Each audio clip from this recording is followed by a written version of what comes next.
André, então conta pra gente um visto que você cuidou em nosso escritório que marcou você.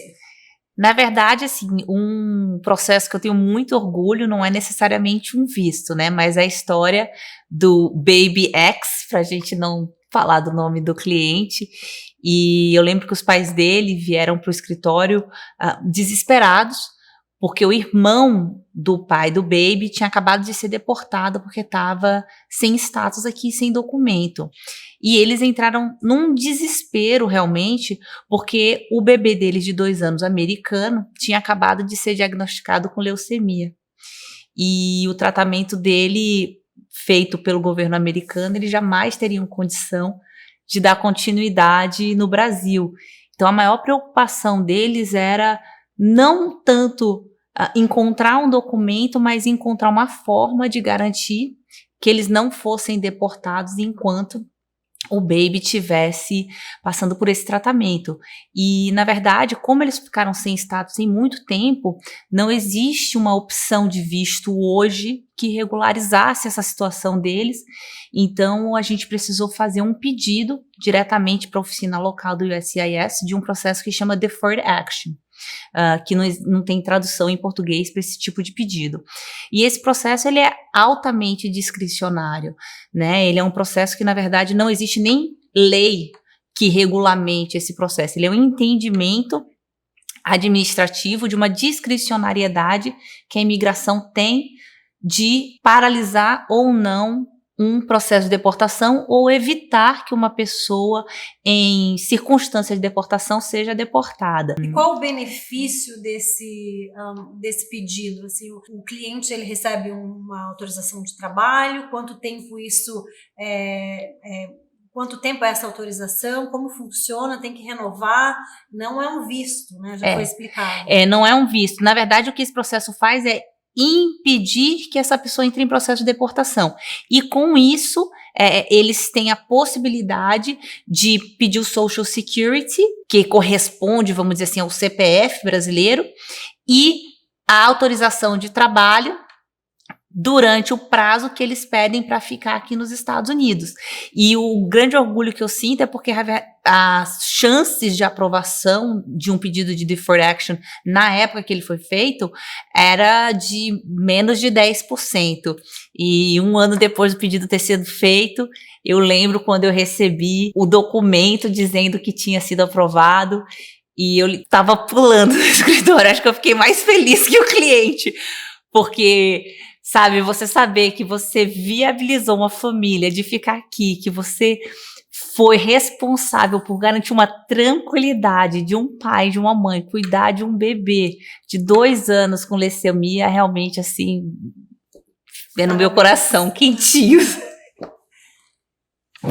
E você tem algum caso, assim, que te emocione até hoje, ou que... Olha, eu sinceramente eu gosto muito de trabalhar com violência doméstica, tá? Com VAWA. E eu gosto muito de trabalhar também com aquelas pessoas que elas casam com um americano ou até com um portador de green card e depois elas ou sofrem abuso ou elas receberam um green card de 2 anos e elas acham que elas têm que ficar presas a esse casamento para elas conseguirem um green card permanente. Isso não é verdade, tá? Muita gente tem essa informação incorreta. Você se casou, você recebeu o seu green card temporário. Se você se divorciou no próximo dia, a gente ainda consegue fazer o pedido do seu green card, mesmo divorciada, separada desse seu marido. E a violência doméstica, que é um visto que também relaciona-se com relações de casamento. Se você é casada com um americano ou com um portador de green card e você sofre violência física ou emocional, não necessariamente precisa ser física, porque tem muito tipo de violência, de abuso emocional que as pessoas sofrem e que acham que tem que ficar dentro desse casamento por N razões. A gente pode pedir o seu green card baseado nisso. Eu gosto muito de ajudar essas pessoas, porque a maioria das pessoas que estão nesses relacionamentos abusivos, elas têm muita dificuldade de sair desse ciclo. Então, quando elas vêm até mim, eu não sou psicóloga, mas eu tento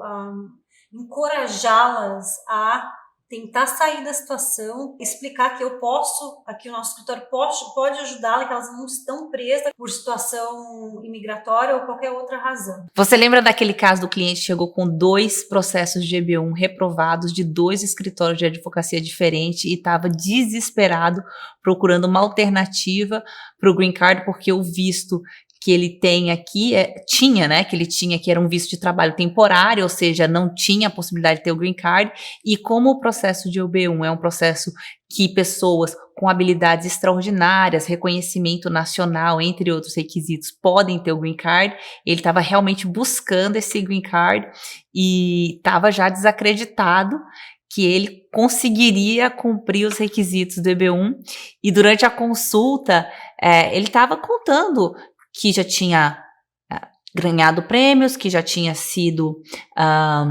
jurado de prêmios, ou seja, que realmente cumpriam todos os requisitos do EB1, e eu perguntei, mas não foram aprovados os seus EB1s? Ele não.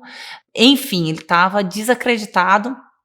Eu conversei com eles e falei, olha, eu posso ver as decisões desses EB1s porque me parece que houve alguma falha nos processos anteriores.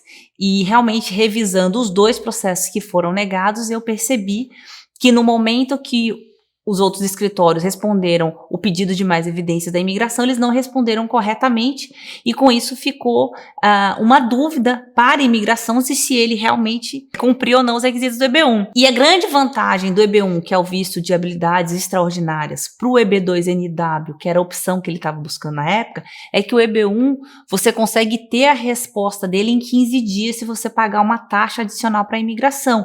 E o EB2NW, ele tem um tempo de processamento muito maior.